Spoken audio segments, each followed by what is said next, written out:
अच्छे लोग दुखी क्यों रहते हैं? तो समझो इस कहानी को। एक बार मृत्यु के देवता ने अपने एक दूत को पृथ्वी पर भेजा।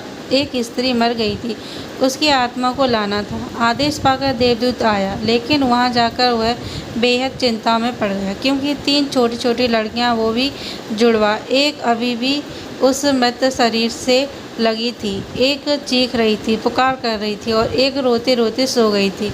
उसके आंसू उसकी आँखों के पास सूख गए थे। 3 छोटी-छोटी जुड़वा बच्चियाँ बेसुध और स्त्री मर गई थी। कोई देखने वाला नहीं था। पति पहले ही मर चुका था।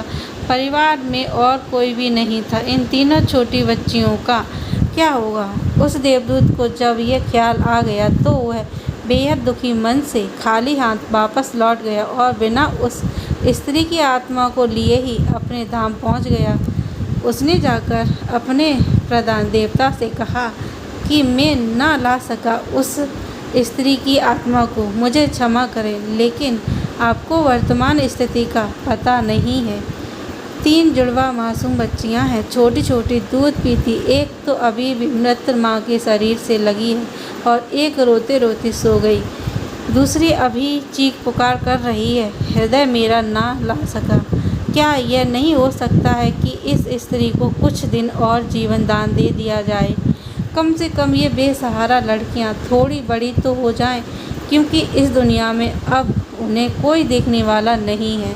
मृत के देवता ने उसकी बातों को ध्यान से सुनकर गुस्से में कहा, अच्छा, तो तू बड़ा समझदार हो गया है। उस व्यक्ति से भी ज़्यादा उसकी मर्जी से मौत होती है, जिसकी मर्जी से जीवन होता है, जो पूरी दुनिया का मालिक है।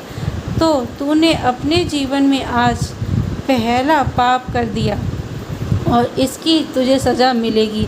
और सज़ा यह है कि तुझे पृथ्वी पर वापस चले जाना पड़ेगा, और जब तक तू 3 बार अपनी मूर्खता पर न हंस ले, तब तक वापस यहाँ न आ सकेगा।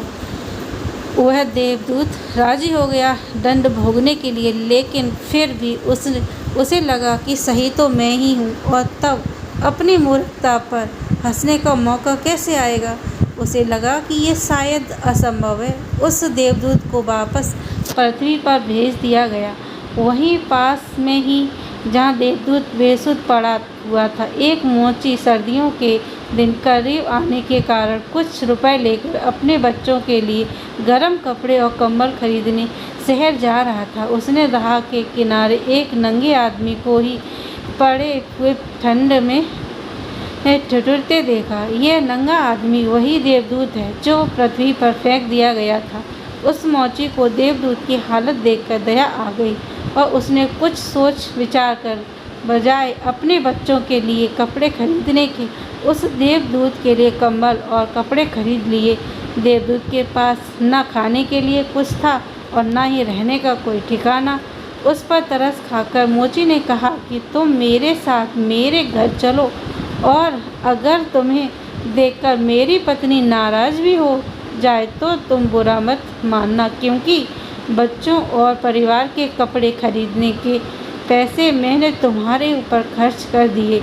इसे जानकर पत्नी ज़रूर ही नाराज़ होगी, लेकिन फिर सब कुछ दिन में सब ठीक हो जाएगा। उस देवदूत को अपने साथ लेकर मोची घर लौटा, लेकिन ना तो मोची को देवदूत की सच्चाई का पता था और न ही उसकी पत्नी को।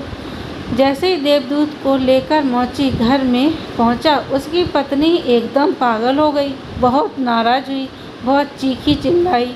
मोची के घर के माहौल को देखकर देवदूत पहली बार हंसा।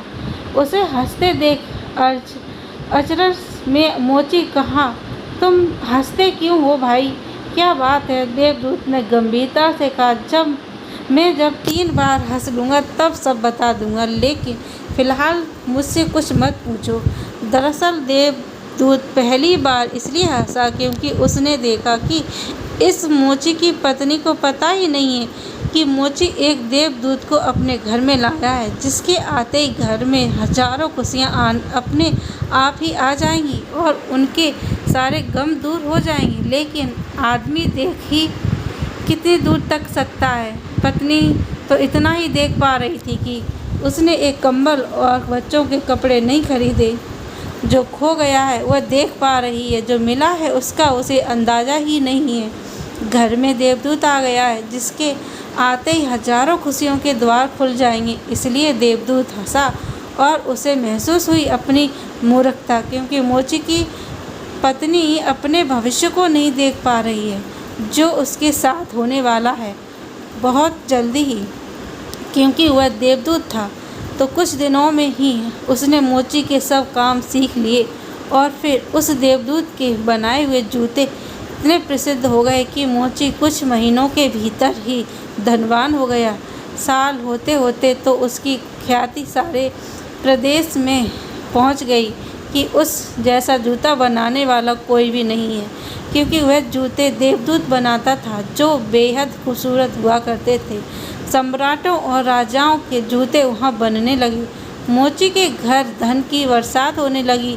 एक दिन प्रदेश के सम्राट का एक आदमी मोची के घर आया और उसने उसे एक बेशकीमती चमड़े के टुकड़े को देते हुए कहा कि यह चमड़ा बहुत कीमती है, आसानी से कहीं मिलता नहीं है।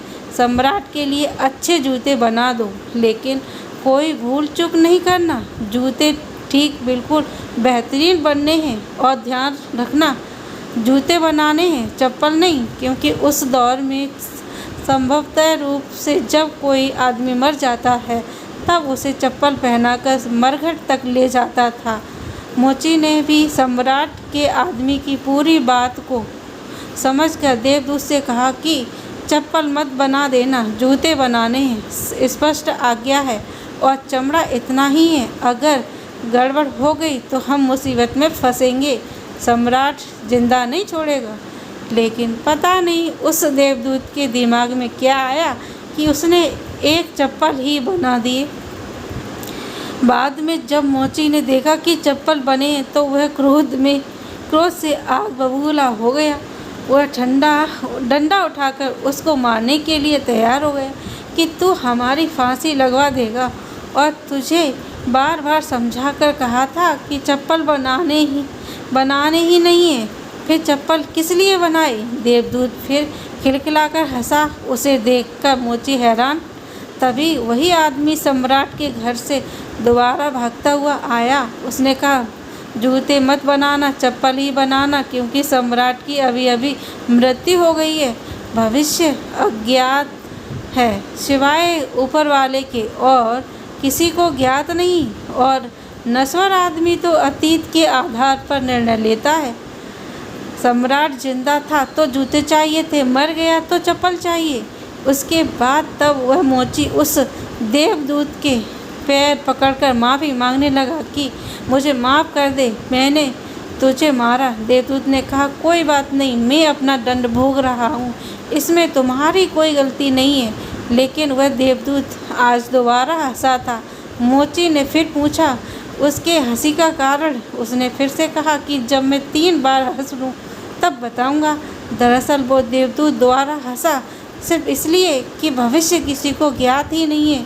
फिर भी लोग असीमित आकांक्षाएं, ईर्ष्या, घृणा, द्वेष रखते हैं, जो कि पूरी तरह से व्यर्थ है। फिजूल की लालसा वह लोभ करते हैं जो कि अब कभी पूरी नहीं होती। हम याचक की तरह मांगते रहते हैं जो कभी नहीं मिलता, क्योंकि कुछ और ही मिलना तय है।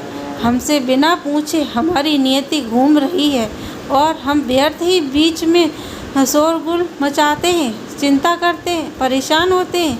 चाहिए चप्पल और हम जूते बनवाते हैं।